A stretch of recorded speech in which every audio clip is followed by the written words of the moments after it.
Frederick and Catherine. There was once a man called Frederick. He had a wife whose name was Catherine, and they had not long been married. One day Frederick said, "Kate, I am going to work in the fields. When I come back I shall be hungry, so let me have something nice cooked, and a good draught of ale." "Very well," said she, "it shall all be ready." When dinner time drew nigh, Catherine took a nice steak, which was all the meat she had, and put it on the fire to fry. The steak soon began to look brown, and to crackle in the pan, and Catherine stood by with a fork and turned it. Then she said to herself, "The steak is almost ready, I may as well go to the cellar for the ale." So she left the pan on the fire and took a large jug and went into the cellar and tapped the ale cask. The beer ran into the jug and Catherine stood looking on. At last it popped into her head, "The dog is not shut up, he may be running away with the steak. That's well thought of."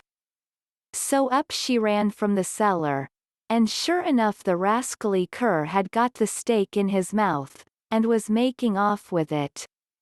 Away ran Catherine, and away ran the dog across the field. But he ran faster than she, and stuck close to the steak. "It's all gone, and what can't be cured must be endured," said Catherine.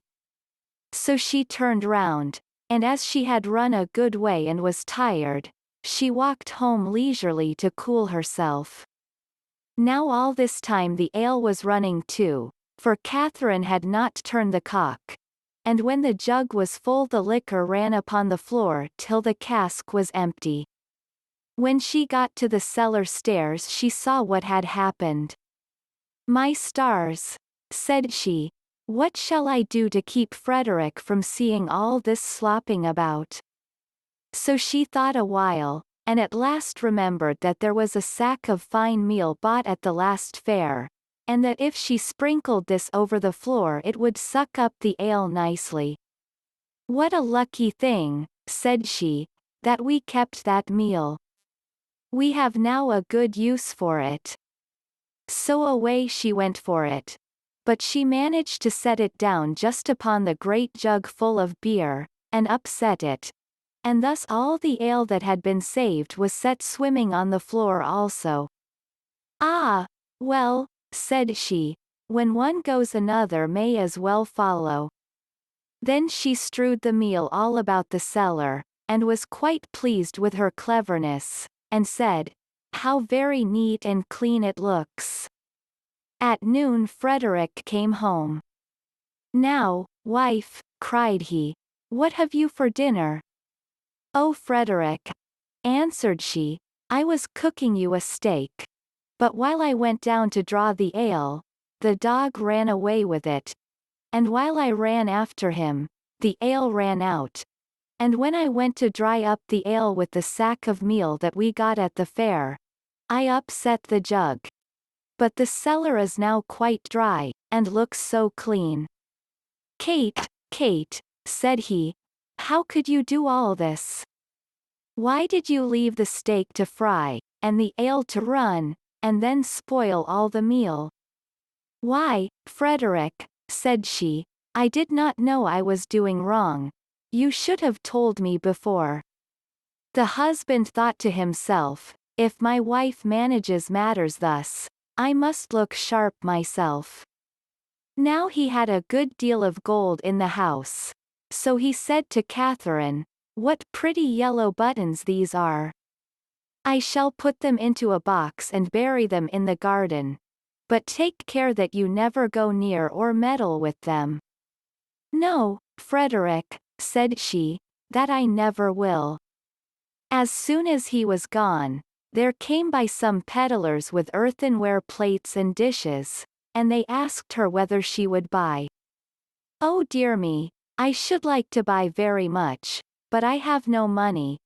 If you had any use for yellow buttons, I might deal with you." "Yellow buttons," said they. "Let us have a look at them." Go into the garden and dig where I tell you, and you will find the yellow buttons. I dare not go myself." So the rogues went, and when they found what these yellow buttons were, they took them all away, and left her plenty of plates and dishes. Then she set them all about the house for a show, and when Frederick came back, he cried out, "Kate, what have you been doing?" "See," said she, "I have bought all these with your yellow buttons. But I did not touch them myself. The peddlers went themselves and dug them up." "Wife, wife," said Frederick, "what a pretty piece of work you have made. Those yellow buttons were all my money. How came you to do such a thing?" "Why," answered she, "I did not know there was any harm in it. You should have told me." Catherine stood musing for a while, and at last said to her husband, "Hark ye, Frederick, we will soon get the gold back. Let us run after the thieves." "Well, we will try," answered he. "But take some butter and cheese with you, that we may have something to eat by the way." "Very well," said she, and they set out. And as Frederick walked the fastest, he left his wife some way behind. "It does not matter," thought she. "When we turn back, I shall be so much nearer home than he." Presently she came to the top of a hill, down the side of which there was a road so narrow that the cart wheels always chafed the trees on each side as they passed. "Ah, see now," said she, "how they have bruised and wounded those poor trees. They will never get well."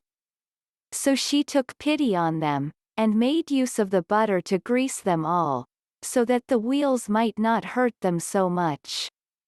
While she was doing this kind office, one of her cheeses fell out of the basket, and rolled down the hill.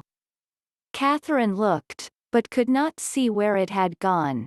So she said, "Well, I suppose the other will go the same way and find you. He has younger legs than I have." Then she rolled the other cheese after it, and away it went, nobody knows where, down the hill. But she said she supposed that they knew the road, and would follow her, and she could not stay there all day waiting for them. At last she overtook Frederick, who desired her to give him something to eat. Then she gave him the dry bread. "Where are the butter and cheese?" said he. "Oh," answered she, "I used the butter to grease those poor trees that the wheels chafed so. And one of the cheeses ran away, so I sent the other after it to find it, and I suppose they are both on the road together somewhere." "What a goose you are to do such silly things," said the husband. "How can you say so?" said she. "I am sure you never told me not."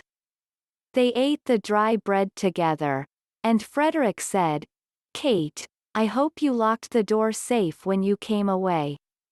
"No," answered she, "you did not tell me." "Then go home, and do it now before we go any farther," said Frederick, "and bring with you something to eat."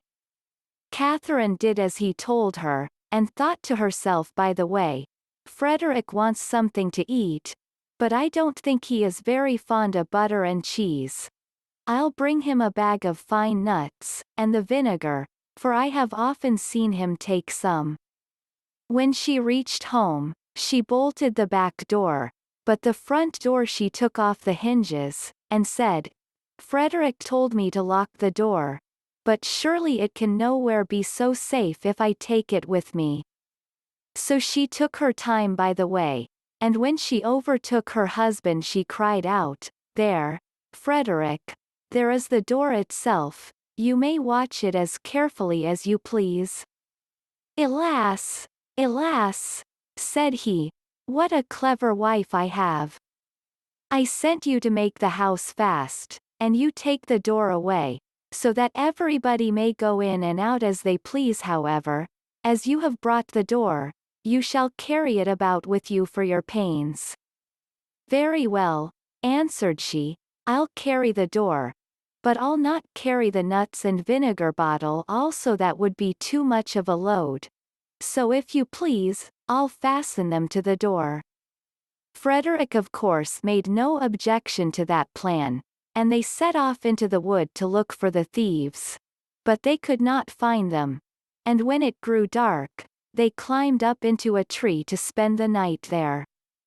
Scarcely were they up, then who should come by but the very rogues they were looking for. They were in truth great rascals, and belonged to that class of people who find things before they are lost. They were tired, so they sat down and made a fire under the very tree where Frederick and Catherine were. Frederick slipped down on the other side, and picked up some stones.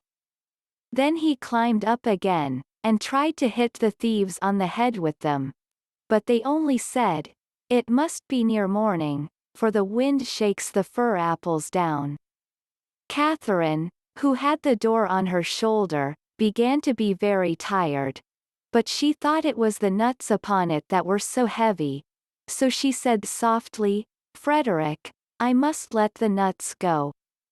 "No," answered he, "not now, they will discover us." "I can't help that, they must go." "Well, then, make haste and throw them down, if you will." Then away rattled the nuts down among the boughs, and one of the thieves cried, "Bless me, it is hailing." A little while after, Catherine thought the door was still very heavy, so she whispered to Frederick, "I must throw the vinegar down."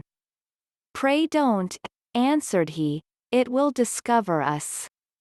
"I can't help that," said she, "go it must." So she poured all the vinegar down, and the thieves said, "What a heavy dew there is." At last it popped into Catherine's head that it was the door itself that was so heavy all the time. So she whispered, "Frederick, I must throw the door down soon." But he begged and prayed her not to do so, for he was sure it would betray them. "Here goes, however," said she, and down went the door with such a clatter upon the thieves, that they cried out, "Murder!" and not knowing what was coming, ran away as fast as they could, and left all the gold.